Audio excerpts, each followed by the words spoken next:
Gibran Hernandez here for another episode of Commercial Codebreakers. I'm back with Jonathan Chacon, and we're here today to talk about a really popular topic. I'm talking about really successful real estate investors who have a commercial portfolio, they have multifamily, they have a warehouse, and still this topic continues to come back. And if you have no clue what it is that I'm referring to, I'm talking about short-term rentals, or as people more commonly call them, Airbnbs, VRBOs, whatever it is that you want to call it. We're in a situation where you've got way too many Airbnbs in a place like Houston. You've got a hotel and hospitality tax now that's kicked in. And, well, let's just be honest here. They're not making the amount of income that they used to make. We will be getting into my P&L. I've brought in my P&L for a waterfront with a pool, and we're going to be dissecting the numbers and seeing the reality of Airbnb and how it's not as profitable as people really think. I think that's one of the big myths, is that Airbnb is like this massive gold mine. You go into Airbnb and you're going to get rich with one property. August. Now, here's where it doesn't look quite so promising anymore. Because in August, we have $1,000 loss on that same property. Yeah. How in the world did this lose $1,000? And that's considering what you just said. Your PITI is only $2,000. Had somebody paid full market value, their PITI would be $2,000 more. Yes. This is a rich man's game. It is a very rich man's game. And to me, that's one of the only reasons that Airbnb makes sense, is when you're getting that principal pay down, you're gaining that equity, that appreciation. But that brings me to my next point, which is where this topic gets really hot, where it becomes really a hot topic, and that's everyone going into the arbitrage sector. And if you don't know what arbitrage is, it's whenever you go... That is the worst idea.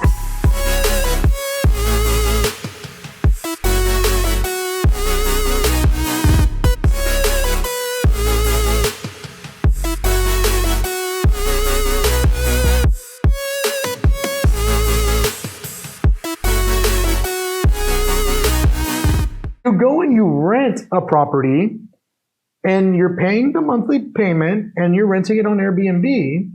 But here's the problem. When that property does poorly, you don't get any advantages. You don't get depreciation. You don't get appreciation. You don't get a principal pay down, which it grows your equity. You're literally losing 80% of the benefits. The only benefit that you could get is I might make some money. And the reality is that there's a lot of better ways to make $300 or $400 a month per unit than doing that. And now I hear this all the time, people saying, well, I know someone who makes $1,000 or $2,000 a month per unit. And I always say, ask them for their P&Ls. Ask them if they're really seriously telling you the truth. Ask them for the profit and loss statement, because it's easy to cherry pick a good month.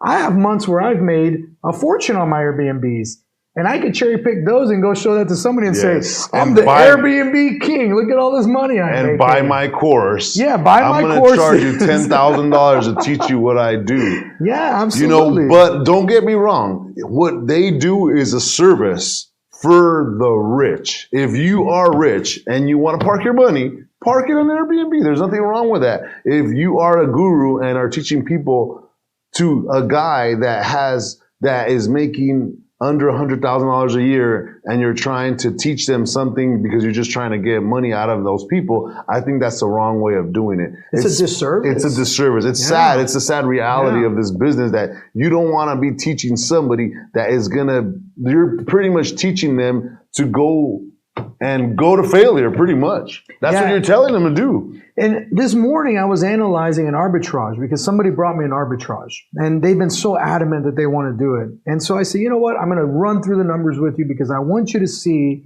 that this isn't everything it's made out to be. And so we went through the numbers and we took what they were going to pay for rent, which was about $1,200 a month. And then we went and we looked at what it might rent for.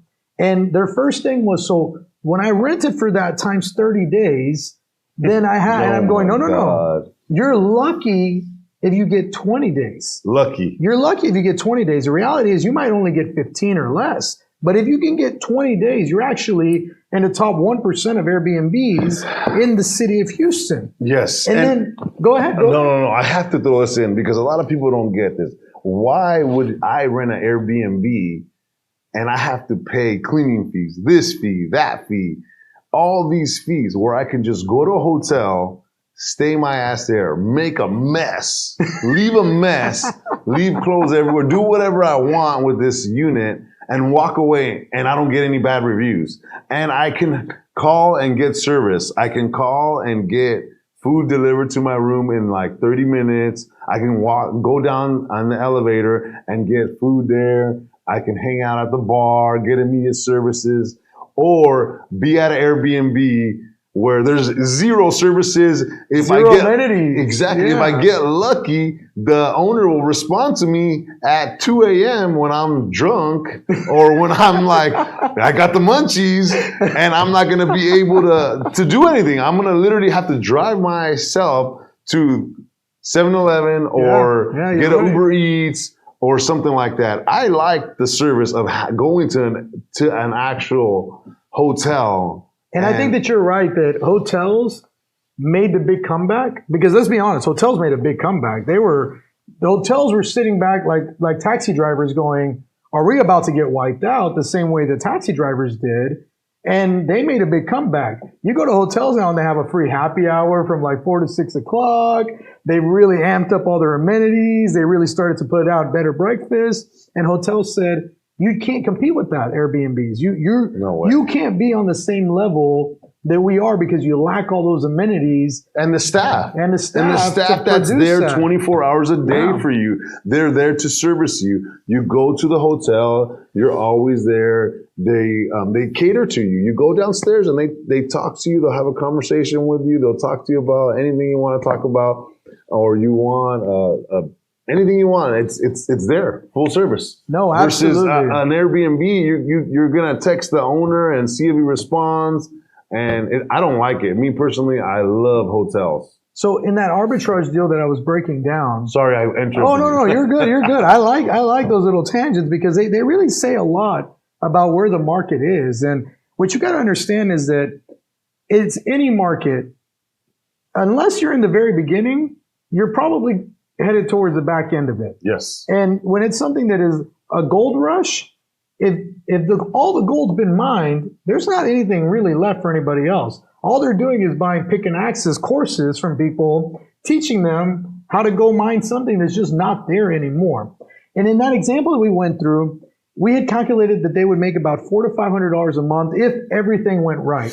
Wow, that's nothing. And I said, $400 to $500 a month over 1 year barely pays for your investment in the furniture and decorations that you're going to make in that first year. And then what's going to wind up happening is if you have anything else go wrong during that time, you're really pushed out 18 months. And then what do you do when the owner doesn't want to renew the lease? When the owner says, you know what? I'd rather just rent it out to somebody, a normal tenant. I don't want to continue to do the arbitrage. Well, now you're SOL because you barely made back your money on the furniture.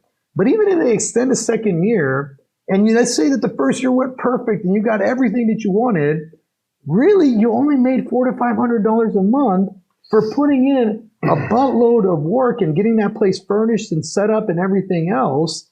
And then you're not getting any of the other benefits. You're not getting that equity pay down. You're not getting the appreciation. You're not getting the depreciation. You really are just running a business alongside someone else who's getting all those benefits while you're not.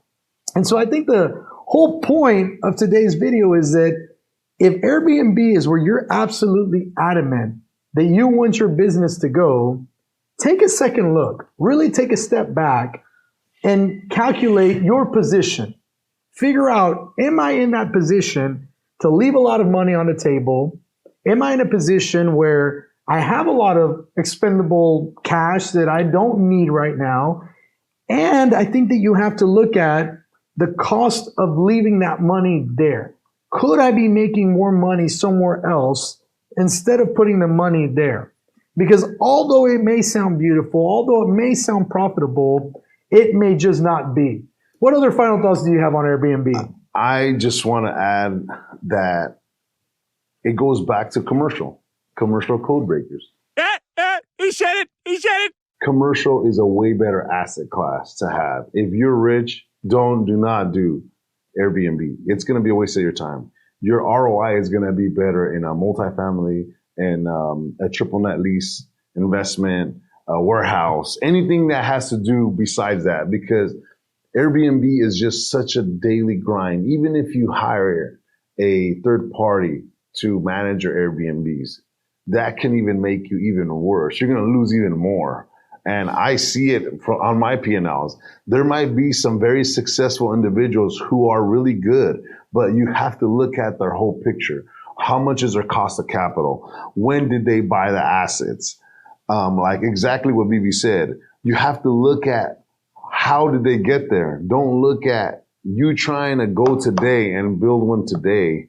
Look at the overall picture. I think people's time, for me, I don't think it's worth my time to buy another Airbnb. My time will be worth, like today, I got a lot under contract.